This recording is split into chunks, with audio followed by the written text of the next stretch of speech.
So I'm doing another one of these in my pajamas. It's a tea day. Um, this one's not. This one's not. It's not about Bazite or Bluefin or the Linux desktop specifically at all. It's about the stuff that I keep hearing about locally, kind of like in local hacker groups and from alumni networks and things like that. I made slides. I'm playing with OBS Studio. So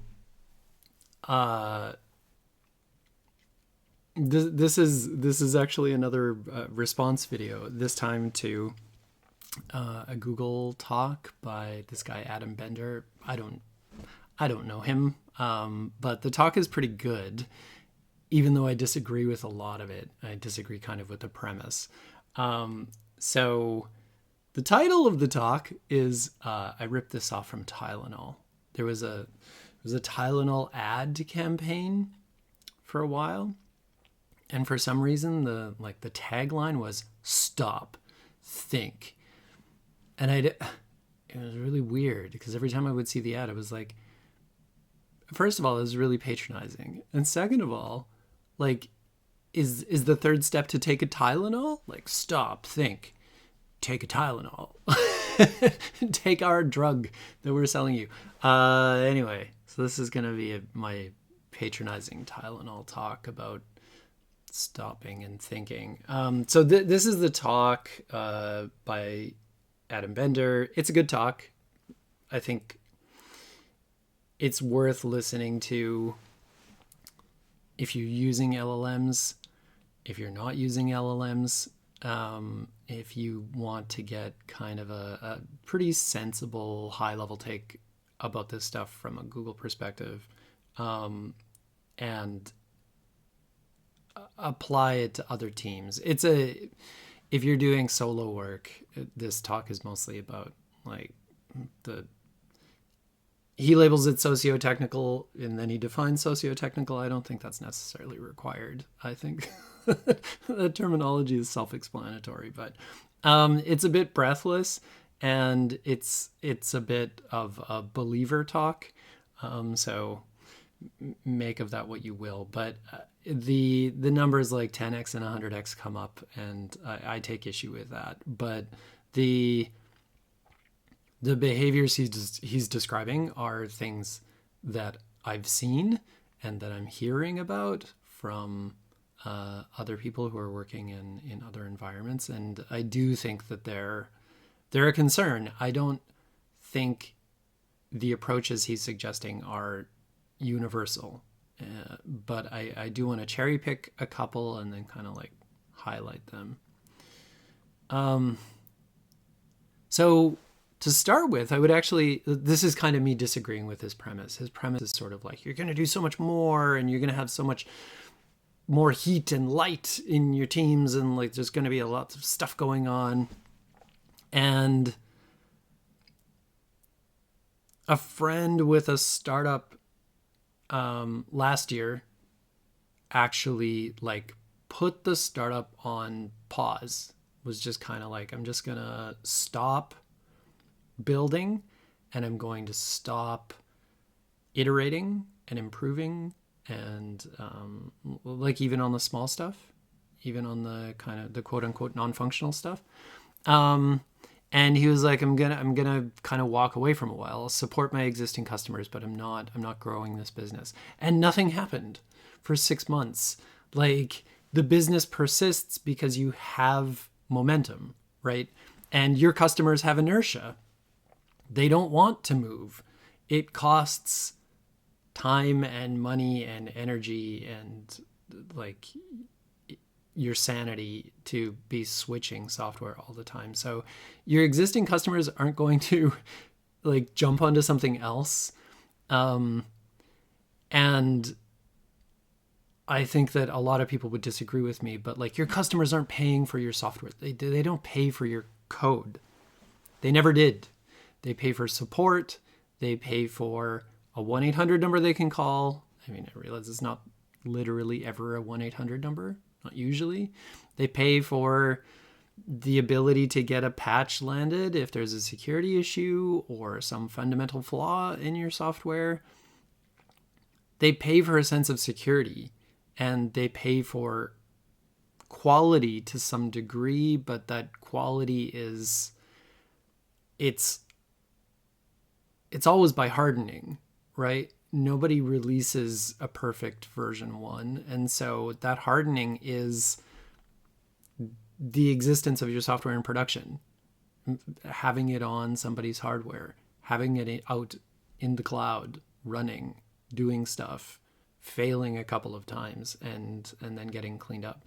And so this is, people keep asking me why my LinkedIn, all my titles are, janitor, senior janitor, executive janitor, whatever, founding janitor, is because all the good work is janitorial work. It really is. And as you do that, you get to a point where you have consistency with your customers and they trust you, and you don't want to damage that trust.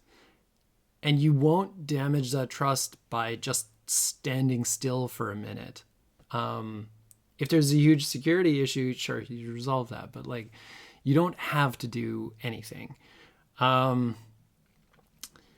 I'll come back to that toward the end. There's this thing that Adam points to, this notion of shared fate. And I like this idea that you're not throwing things over the wall, and you're not shoveling costs down onto other teams or across to other teams. And it's about accountability. You want to be collectively accountable for what you're building in your company or your organization, or even as an individual, even doing it as a volunteer. You want to be accountable for what you build. You want to be accountable for the choices you make. You want to be accountable for the way that you lead, if you're a leader.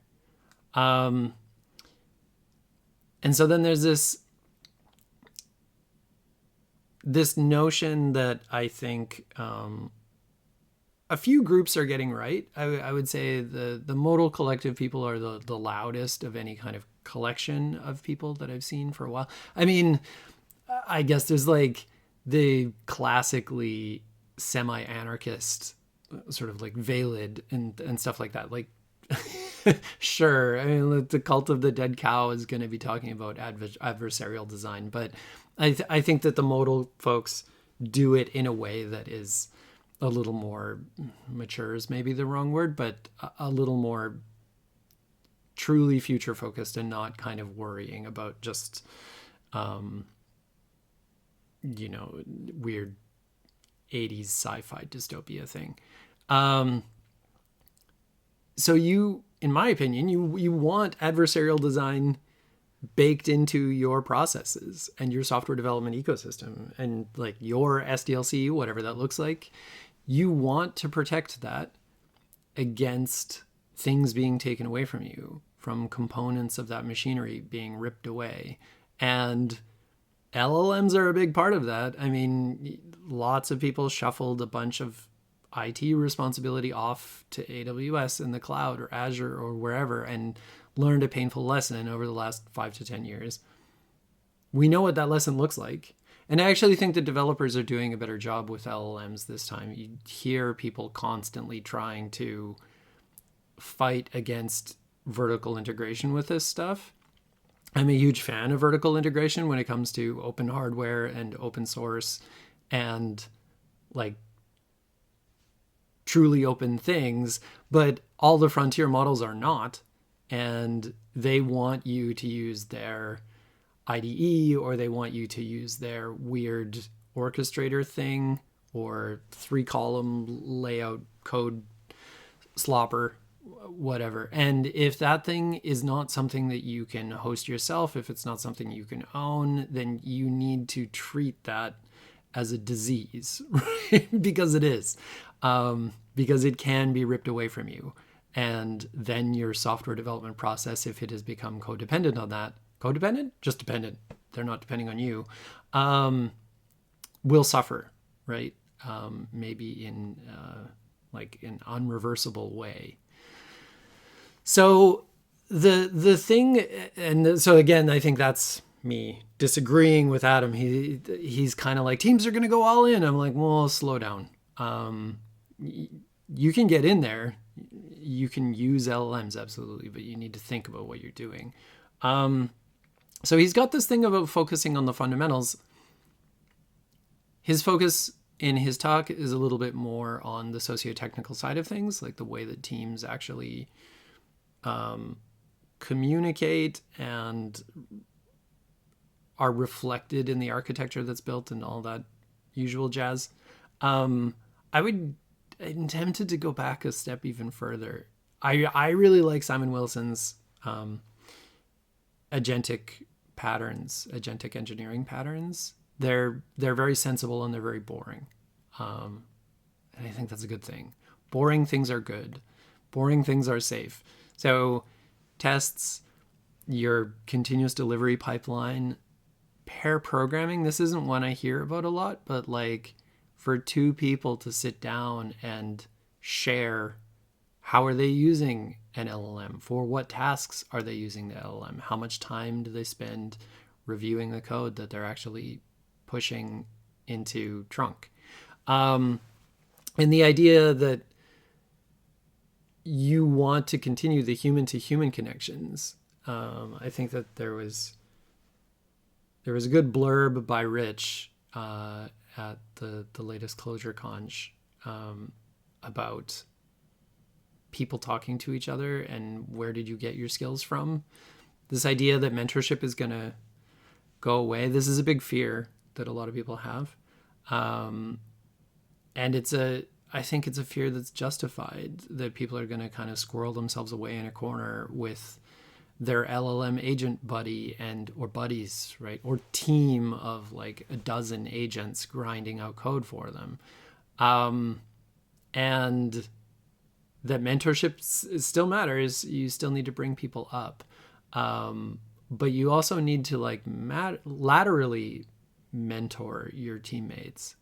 So you don't just need to be a senior person mentoring a junior person. New tools mean that we need to mentor one another, even at the same level, same experience level.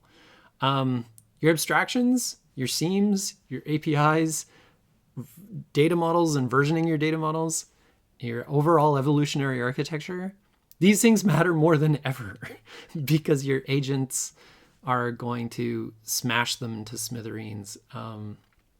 And Adam does do a good job of pointing to the fact that like the agents will start digging into your internal APIs, which I mean, yeah, they might, but you should probably catch that, right? Like that's not his take. There is like clean up your internal APIs. It's like, no, like keep them internal and don't allow the agents to just make a gray goo of your code base. That shouldn't be allowed. Architecture still matters. That matters more than ever, actually. So these concepts of understanding why you test something a certain way, how you test, and that the tests describe and bound the seams of the system. Those ideas, I think, have actually we've watered them down over the last 10 years, and it would be good to revisit some of this stuff from 2006. So the idea that there's this kind of like socio-technical ecology, this is another point where I agree with him, that if you just unleash agents on your code bases and your design and architecture and processes and the way that you deliver, whatever small disease your organization was suffering from will grow. And this is where I believe in 10x. This is where I believe in 100x. If you had, every human body carries cancer, right? Like it's there all the time, and it's when it's out of control that we consider it cancer. Get ready for some organizational cancer, right? Get ready for like things to start collapsing if you let non-deterministic automated processes just run rampant over what you produce. And so you can stop. You can stop doing anything, but you can certainly stop your adoption for a minute at least and try to like focus on the people in your organization, the human beings who build out the software, and try to heal some of the wounds that your organization is suffering from. Every organization is suffering from some kind of wound. There's no perfect organization. Every organization is its own sort of organism. And organisms they're somewhere between their birth and their death. That's just how it works. And so wherever your organization is along that journey, transforming itself, growing, evolving, decaying, that you probably want to get a handle on these things. And some organizations will be able to like tighten up the small holes that are there, heal a little bit. And some organizations are too far gone. Like you won't, if you didn't understand this principle at all in 2022, like 2020, or even a couple years ago, you won't now, right? Like you won't slow down and heal the human aspects of your organization, the communication of within your organization and externally, right? With your external stakeholders, third-party actors, whatever you want to call the people who work for organizations you deal with. The narrow ecosystem or ecosystems inside of your organization and the broader ecosystem of like how your organization interacts with the rest of society.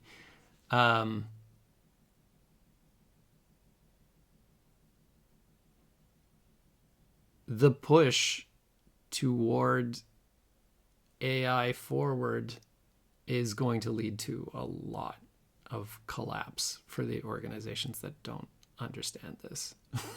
It just will. And I mean, maybe it's fine. It's kind of like the acceleration of the inevitable. But hopefully more and more organizations will think about this and come out unscathed. And so that's this, right? This is a quote from an acquaintance of mine locally who was saying of the organization where they work, some people in management are listening to too many podcasts. And I thought that was pretty funny. So this is the idea that like kind of like hype-driven management, hype-driven like top-down demands around the way that these tools are used or pursued, that you have a perfectly valid product organization with a strong engineering team, and you just annihilate it with FOMO or because of FOMO. You're worried you're missing out on some massive transformational change in the way that software is delivered, and so you double down, you triple down on the investment in these things, and you force people to work in ways that they haven't learned to work yet. Nobody has. Nobody knows how to work with these tools, and the tools themselves are evolving continuously. If the tool makers, right, like the dudes who make Pi and OpenCode, they're the ones saying the most loudly, I think, slow down. Like, whoa, slow down. If the tool makers are telling you to slow down, then you should as management, you should absorb that, hear that, and be like, oh, okay, yeah, there's merit to slowing down and thinking about what we're doing, because there is a real risk to moving too fast. And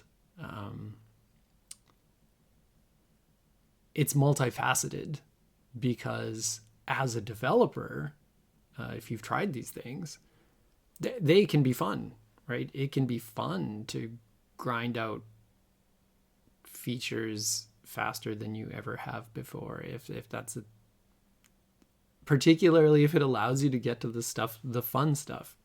So it's like, you also have to build something that you're not that interested in or excited about, and you can just kind of like throw that into the slot machine and be like, okay, you go ahead and build all that boring role-based access control. And I'll be over here like tweaking the rendering engine or something. And it's a risk at every level, which I think is something that some people are beginning to recognize, certainly inside of some of the networks that that I'm in, the people that I listen to. You hear about different degrees to which management is pushing, and then different degrees to which developers, SREs, ops people, QAs, even support people are leaning into the kind of like LLM first approach to some of the problem solving that they have to do on a daily basis. And it can become addictive, especially for developers, but really for anyone. The risk exists, I think. And then as you get addicted, you start to think less about what you're doing. You're less careful. And the mistake that brings down a company is not going to be, it won't be notable at the time, right? It'll be it'll be a choice that you make, or a review you skip on a Friday afternoon at 3:00, and it will fester, right? It's not even necessarily that one thing causes the problem, but software is organic, and so that flaw will compound if it goes unnoticed. And that I think is a risk that I would encourage everyone at every layer of every organization to consider about this stuff. So there's this kind of counter argument. This was a tongue-in-cheek Blue Sky tweet by Miguel de Icaza. So like, it was all a slop. You're just grinding stuff out. Like, now somebody else does the crazy fast typing. And for some software, that's definitely true. But you need to take a step back and see where you are on the curve, and how important is the thing that you're building, or how risky is it to lean into this stuff. And so this is the curve I doodled. So at the bottom, I have cryptography libraries, because I think if those things fell apart, then, society would fall apart. That would be bad. Pacemakers, I think a lot of people kind of think of stuff like that as being at the bottom, but an individual pacemaker, if it goes wrong, kills one person. If the global economy collapses, a lot more people are going to die. And then you sort of have these fundamental bits and bobs, the Linux kernel, GUI toolkits, the networking stack, whatever, that glue everything together. And you don't want those things to have these compounding failures. And you don't really want those things to move too quickly. Like, they move at a pace that's really dictated by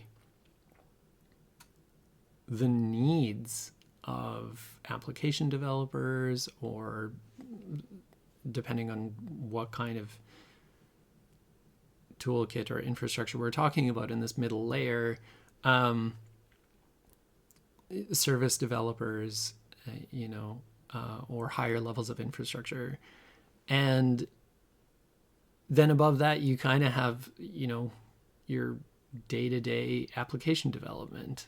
And realistically, the blast radius is fairly small if it's an inventory management app for a single enterprise. Maybe that company fails, right? But like society doesn't. And then at the top is kind of the people that you hear who are going the hardest on this stuff, and for better or for worse, the people who are the best at it, who have spent the most time grinding away, burning forests, like just smashing tokens through the token machine to see what comes out. And if they're doing it skillfully, that the work they do doesn't matter so much, right? Like, if OpenClaw disappears tomorrow, like, how far do we go back? 2 months? Already existed? Like, it doesn't matter, because it hasn't had the time to have longevity. This is kind of like VC backed exploratory things. Like, maybe something interesting will come out of that stuff. Who knows? So roll the dice every time, LLMs or no LLMs. But the blast radius for those things is like nil. If one of those startups fails, or OpenClaw or OpenCode fails, it's not the end of the world for anybody. Maybe for the maintainer, I don't know, because they don't have a job anymore or something. But so my advice to people, because this is my patronizing pajama talk. I wonder if there's anybody who's going to like see me for the first time on these silly little pajama talks and think that this is how I dress. Or like see me at a conference or something and be like, "You wear a suit?" It's like, yeah, I have pajamas and suits. I assume many organizations will have already started with this stuff, but for those that haven't, you can start safe. Like, you can have the LLMs read only, right? They can do very little damage in read mode. They might tell you something that's wrong. They might send you on a wild goose chase, but they're not going to like produce something too quickly. Or you can write things that are not code, that do not necessarily have those kinds of compounding effects, like documentation. You can document your APIs, your usage. You can get the agent to take screenshots. And I actually expect documentation over the next few years to get really, really good for good software, for high quality software. And there's kind of this thread through this whole thing, which is good software is still good for all the same reasons it was ever good, right? It serves the needs of the users well, and understanding what does that, a robot can never, ever do, right? It just can't. So the analysis that says, this is what's really needed, this is the heart of the problem, and this is the software, this is the system, the technology that will solve that problem or help solve that problem. That discovery it might be a little faster now, but it's still necessary. It's still the core of what software development is. The core of what software development is not typing code into an IDE or a text editor. That's just a delivery mechanism. And so documentation for good systems, and good documentation, which is hard to do, You're trying to strike this balance for like discoverability and density and brevity, but at the same time to be preferably kind of exhaustive, between the delta between schemas and examples, right? Like, you want documentation that's accessible. Occasionally, you'll find documentation that's a joy to read.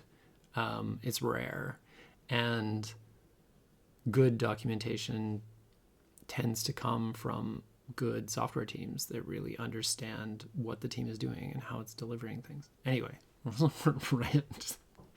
And then obviously spikes and prototypes, right? Like you can smash something together and make sure that it doesn't land in like the real repository, preferably. Maybe it doesn't go into source control at all. And those things are cheap and they're disposable, and you can do those things and you can do them quickly now, in a way that is safe, as long as, and this was another thing that Adam pointed to, as long as you're not kind of like mixing modes, right? The prototype that's sort of, I iterated on it for 2 weeks and now it's a real thing. I accidentally put it in production. Now it's a real thing. You need to be more diligent about not allowing that to happen and deciding the difference between a prototype and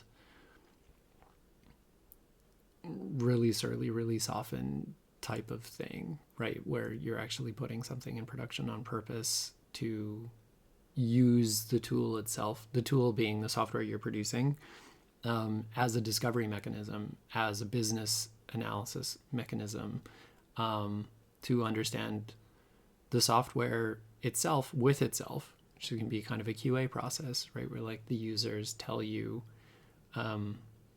more than you could have imagined on your own about the failure modes of the software and where does it really matter. Some software systems are rules engines that you didn't think would be. Some software systems are mostly about catching errors. It's like 98% error handling and 2% actual business logic, right? Because the business is very simple, but like the edge cases are complex. Like those sorts of things, sometimes you find out by actually releasing some software, and that's different from a prototype. But you knew that, right? This is all stuff we knew in 2006, and we're just kind of go back to the fundamentals, slow down, build software the way you last did on the strongest software team that you've worked with. Build good software in a deliberate and intentional way. If you're one of the folks who hasn't played with this stuff, actually, then I would suggest like fart around and find out. You want to know where the limits of these things are, and they have limits that creep up on you pretty quickly. You want to know what they can't do and where they completely fall on their face. So this is a thing that I built. I don't know what you call it, meme software. It's not really a meme. It was just it was a tweet from 2022, from back when people were still on Twitter. I tweeted at a friend who was going into game development. I was like, hey, you know what? Like, I like Gather Town, but I think it would be fun if it were Diablo themed. And can you make that for me? And of course he didn't. It's inane. And I was bored and didn't want to work on anything else one Monday. And so started on a Sunday? I don't know. It was like early on in a week, and I had the day to myself. And so I was just like, can I one-shot this with current models? And absolutely I could not. They failed at a bunch of stuff, but I persisted beyond the one shot to see like how little guidance I could give to the agent. I was only working with one agent at a time. I wasn't doing anything crazy. I was just kind of like, I know about these systems. I don't know that much about WebRTC. So I had an expert friend, a friend who's an expert in WebRTC, tell me about the things that I should be aware of and the things that I should be careful with. And the code that it wrote for such a simple, goofy little throwaway thing, you can Google this. It's on GitHub and it's live if you want to goof around with it. It works. It has very clear bugs that I probably can't be arsed to fix. And the code is like naive. And this is like a full price Frontier model as of a couple of months ago, right? This is recent. So this is still like, this is Q1 2026. This is a dumb, silly throwaway thing. And it has real failure modes that a junior developer wouldn't probably pick up on a lot of what's bad in here. They might be able to resolve the bugs, but they wouldn't be resolved in the right way because the architecture is bad. The seams around the software are, they're not non-existent, right? The agent slash LLM is not architecting the system. It's a pattern recognition machine, so it is recognizing patterns and replicating them. And it did that, right? But they're not great patterns. They're not the worst. I've seen worse code, much worse code. But in such a weird little microcosm, you can learn a lot about where this stuff works and where it doesn't, and where you need to nudge it, and where you need to take the reins, and where you can let it go buck wild on some stuff, right? Like you don't have to babysit everything about this stuff. But those are the new fundamental skills. We're like knowing what the tools do, how they work, and then like how does that fit into your other fundamentals? How does that fit in with the way that you write tests, the way that you manage source control, the way that you plan and deliver on your evolutionary architecture? Because that stuff shouldn't change. I'm pretty firmly of the opinion that the good software development practices you learned over the past 20, 25 years, they all still apply. The calculus has changed slightly, but not, I would argue, not as much as Adam is arguing in the original talk. You should go watch it. It's a good talk. It's way better thought out than this one was. Okay, that's the end. I'm done with this. Yeah, I'm gonna drink the rest of my tea, and I'll probably do another one of these on LLM software development things and risks, and where I feel that teams need to what do you bet on, right? Because like even to not use LLMs at all is a bet. Like you're putting all your chips on zero, which is a thing. Betting against the house, I don't know what that is. The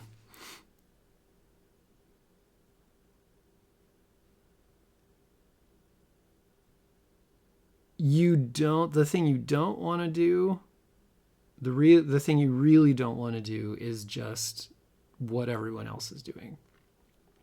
To coast into it is a mistake, because that is the failure scenario that Adam describes, where the tiny problems that your organization and that your teams have right now will get ripped wide open by the acceleration presented by LLMs.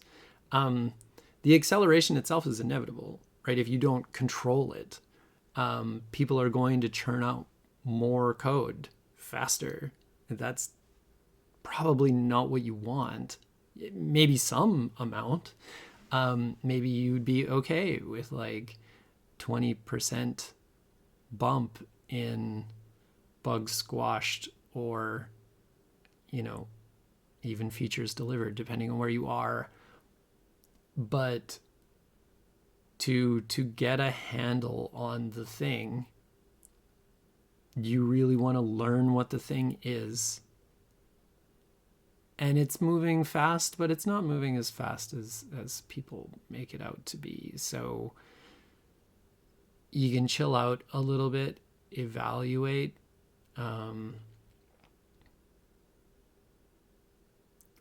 and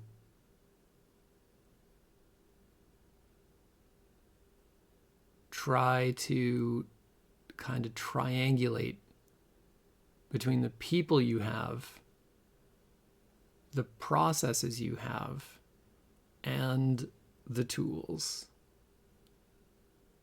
And the thing that needs to change, because it's the only thing that you can kind of control, are the processes, right? The people you have, sure, you can hire somebody else, but like they're not going to magically solve your software development problems. They're not going to retrain your entire staff. That's not a thing mostly.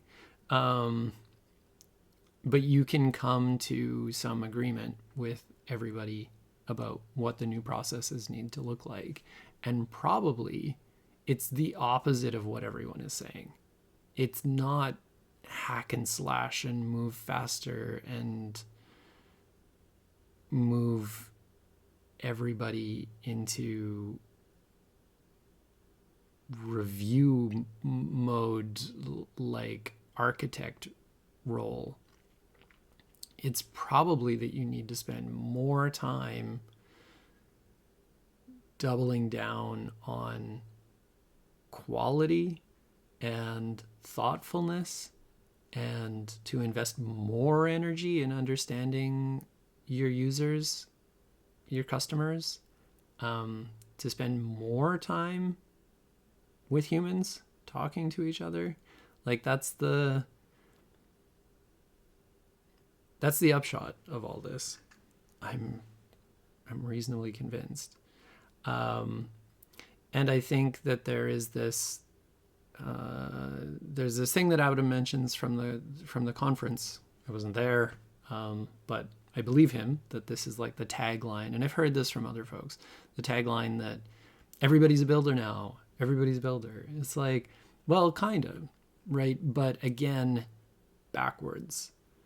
So I think a lot of people say that and mean, now my QA is a builder, and my BA is a builder, and my PM is a builder. Maybe, sure, those people can absolutely get more involved in the software development process in safe incremental degrees, or build spikes, prototypes, that jazz. But what it means to me in this deeply patronizing talk that I even made slides for, to me, it means that your engineering staff are getting deeper into their cross-functional roles, right? You want people who really understand the details. You want people who really understand threat modeling, DNS, the rendering engine, the benefits of certain languages over others, the social benefits of certain languages over others, social in like the HR sense. Can we hire for this or not? If we can hire for it, are those the kind of people that we want? Because there are certain kinds of people that gravitate towards certain kinds of programming languages, and that's not going to change because LLMs exist. The role of your engineering organization is, I would argue, has grown, has kind of ballooned out. So I think the way that a lot of the news headlines and stuff that you see, you hear this is sort of a trope. I don't know what else to call it. Management kind of like licking their lips, right? We're like, woo, we're going to fire a bunch of engineers, fire my software developers. Those like layoffs, massive layoffs. And that's the opposite of what you want, I think. I think you actually want to double down on engineering, allow, to the extent that LLMs make anyone more productive, they're going to make your engineers much more productive, and then they can grow their skill set. So they will focus more on QA. They will focus more on support. They will focus more on understanding the design, whether that's low-level internals design or the highest possible level of like watching a user use the software and understanding how users interact with the systems at the surface level.